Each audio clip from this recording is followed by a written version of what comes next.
الله وبركاته. بسم الله الحمد لله والصلاة والسلام على رسول الله. أما بعد، عن عائشة رضي الله عنها أن النبي صلى الله عليه وسلم يعتكف العشر الأواخر من رمضان حتى توفاه الله. حضرت عائشہ رضی اللہ عنہ سے روایت ہے کہ نبی اکرم صلی اللہ علیہ وسلم رمضان المبارک کے آخری 10 دنوں میں اعتکاف بیٹھا کرتے تھے،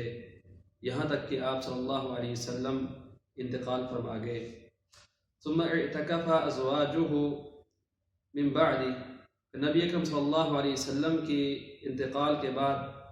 آپ کے ازواج مطہرات نے اس سنت کو جاری و ساری رکھا۔ رمضان المبارک کے یہ جو آخری 10 دن ہیں، ان میں عظیم کام جو ہے اعتکاف ہے۔ اعتکاف کہتے ہیں کہ اپنے آپ کو مسجد میں روک کر کے رکھنا اور وہاں پہ جو ہے بیٹھ جانا عبادت کی غرض سے 10 دن،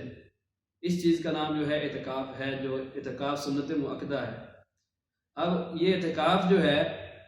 10 دن جو ہے، یہ نبی علیہ السلام کی طرف سے جو ہے یہ سنت تھا، اور نبی علیہ السلام نے تا حیات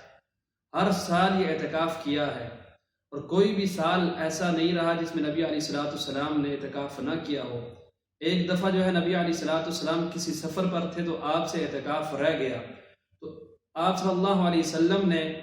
جب آخری سال تھا آپ کی عمر کا، جس سال آپ فوت ہوئے، اس سال آپ نے جو ہے 20 دن کا اعتکاف کیا ہے، 10 دن رمضان کے آخری 10 دن میں، اور 10 جو ہے شوال کے دن میں جو ہے نبی علیہ السلام نے یہ اعتکاف کیا ہے۔ اسی طرح ایک دفعہ یوں ہوا کہ نبی اکرم صلی اللہ علیہ وسلم اعتکاف کے لیے آپ نے خیمہ لگایا، آپ صلی اللہ علیہ وسلم نے رات عبادت میں گزاری،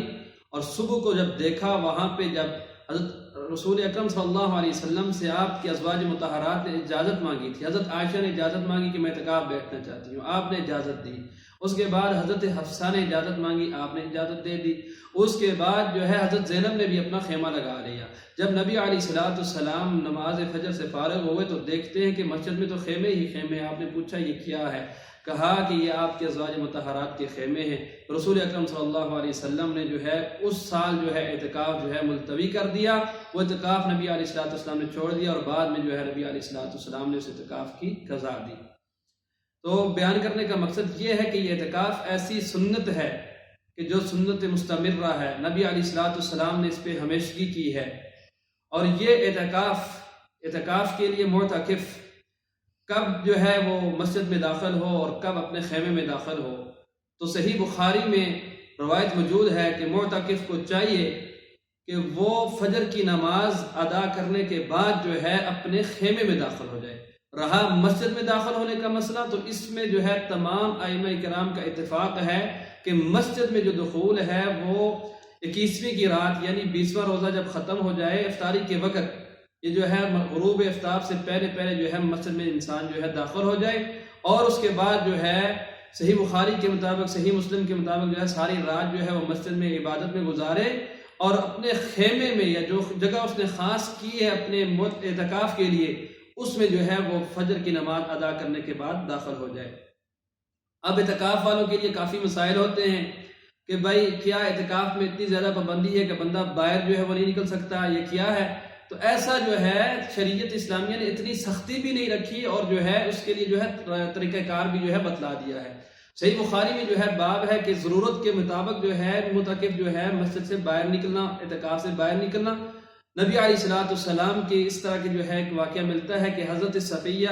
یا نبی علیہ السلام کے ازواج مطہرات آپ صلی اللہ علیہ وسلم کے پاس آئی۔ آپ صلی اللہ علیہ وسلم نے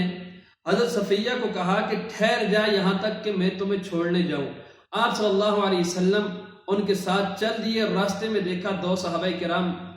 رضوان اللہ علیہم اجمعین، ان کی ملاقات آپ سے ہوتی ہے، تو آپ ان کو بلاتے ہیں کہ ادھر آؤ۔ صحابہ کرام جب قریب ہوتے ہیں تو آپ نے فرمایا کہ یہ صفیہ جو ہے یہ میری بیوی ہے۔ اس کے بعد جو صحابہ نے تعجب جب کیا کہ ہماری تو ایسی کوئی سوچ نہیں تھی آپ کے بارے میں، تو آپ صلی اللہ علیہ وسلم نے کہا مجھے معلوم ہے، لیکن یہ بات یاد رکھو، شیطان جو ہے انسان کے جسم میں اس طرح گردش کرتا ہے جس طرح انسان کے جسم میں خون گردش کرتا ہے، اور میں ڈرا کہ کہیں تمہارے دلوں میں شیطان کوئی ایسی ویسی بات نہ ڈال دے۔ تو اس حدیث سے معلوم ہوا کہ ضرورت کے لیے انسان جو ہے وہ گھر سے باہر نکل سکتا ہے۔ اسی طرح صحیح بخاری میں ہی روایت موجود ہے، حضرت عائشہ رضی اللہ عنہ بیان کرتی ہیں کہ نبی علیہ السلام جو ہے اعتکاف کی حالت میں اپنا سر مبارک جو ہے میرے حجرے کی طرف کرتے تھے تو میں آپ کی کنگھی کیا کرتی تھی، یعنی حضرت عائشہ رسول اکرم صلی اللہ علیہ وسلم کی کنگھی جو ہے وہ کیا کرتی تھی، اور فرمایا کہ نبی علیہ السلام گھر میں بغیر ضرورت کے نہیں آتے تھے جب آپ صلی اللہ علیہ وسلم اعتکاف کی حالت میں ہوتے۔ تو اس حدیث سے بھی معلوم ہوا کہ ضرورت پڑنے پر نبی علیہ السلام گھر بھی جایا کرتے تھے۔ تو معتکف جو ہے ضرورت کے مطابق جو ہے گھر بھی جا سکتا ہے۔ مثال کے طور پہ آج کا جو ہے کھانا وغیرہ جو ہے وہ چونکہ اگر گھر دور ہے کوئی لانے والا نہیں ہے تو اب جو ہے بجائے اس کے کہ انسان جو ہے بڑا پریشان وہاں پہ مسجد میں بیٹھا رہے، خود جا کے جو ہے اپنا کھانا جو ہے وہ وصول کر سکتا ہے۔ اسی طرح اگر اور کوئی معاملہ اس کو جو ہے ضرورت پڑ گئی ہے تو وہ جا سکتا ہے۔ اب تیسرا مسئلہ یہ ہے کہ آیا یہ معتکف جو ہے یہ مریض کی عیادت کر سکتا ہے یا نہیں کر سکتا، جنازے میں شریک ہو سکتا ہے یا نہیں ہو سکتا؟ تو حضرت عائشہ رضی اللہ عنہ سے روایت مروی ہے، سنن ابو داود میں روایت موجود ہے کہ سنت طریقہ یہ ہے معتکف کے لیے، اعتکاف والے کے لیے سنت طریقہ یہ ہے کہ وہ نہ جنازے میں شریک ہو اور نہ کسی کی عیادت کرے اور نہ ہی اپنی بیوی کو چھوئے۔ تو اب جو ہے ایک اور روایت ہے، سنن ابی داود میں روایت موجود ہے جس میں جو ہے استثنائی صورت موجود ہے۔ وہ استثنائی صورت یہ ہے کہ نبی علیہ السلام کے بارے میں حضرت عائشہ بیان کرتی ہیں کہ آپ صلی اللہ علیہ وسلم کو جب ضرورت ہوتی کسی مریض کی عیادت کے لیے تو آپ جو ہے بغیر توقف کیے، یعنی وہاں پہ کھڑے، وہاں پہ رکنے کے بغیر جو ہے آپ صلی اللہ علیہ وسلم گزرتے جو ہے بیمار کی تیمارداری کر لیا کرتے تھے۔ تو اس حدیث سے معلوم ہوا کہ اتنی جو ہے اجازت ہے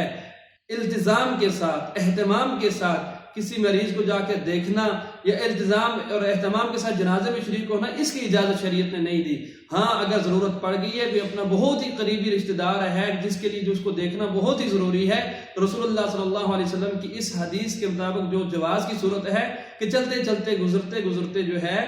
اس کو جو ہے بندہ جو ہے وہ اپنی یہ ضرورت پوری کر سکتا ہے کہ مریض کی جو ہے وہ عیادت کر سکتا ہے۔ تو یہ اعتکاف ہے۔ اس کے علاوہ جو ہے اعتکاف میں ہمارے ہاں جو آج کل مشہور ہے کہ وہاں پہ جو ہے بیٹھ جاتے ہیں اور پھر جو ہے وہاں پہ مسجد کے اندر ہی جو ہے ان کی جو ہے اپنی جو سگریٹ نسوار ہوتی ہے یہ شروع کر دیتے ہیں۔ تو یہ جو کام ہے یہ جو ہے گناہ کے کام ہے۔ تو یہ اعتکاف بندہ عبادت کے لیے بیٹھتا ہے، تو ان چیزوں سے اپنے آپ کو بچانا چاہیے۔ اسی طرح جو ہے فضول قسم کی باتیں شروع کر دی جاتی ہیں سیاست کے متعلق، دیگر جو ہے معاملات کے متعلق، تو جن کا یعنی کوئی فائدہ ہی نہیں ہے، ایسے جو ہے بحث و بحث میں جو اپنے 10 دن جو ہے گزار جاتے ہیں، تو اس طرح نہیں کرنا چاہیے، بلکہ اپنے آپ کو جو کام کرنے والے ہیں کہ لیلۃ القدر کو تلاش کیا جائے، قرآن پاک کی زیادہ سے زیادہ تلاوت کی جائے، قیام اللیل کیا جائے، ذکر اذکار کیے جائیں، اپنے لیے، اپنے عزیز و قارب کے لیے دعائیں کی جائیں، بیماروں کے لیے، جو فوت شدگان ہیں ان کی مغفرت کے لیے دعائیں کی جائیں۔ تو اللہ تعالیٰ سے دعا ہے کہ اللہ رب العالمین جو اعتکاف بیٹھے ہیں، اللہ رب العالمین ان تمام کا اعتکاف اپنی بارگاہ میں قبول فرمائے اور سنت کے مطابق اعتکاف بیٹھنے کی، اس سنت کو زندہ رکھنے کی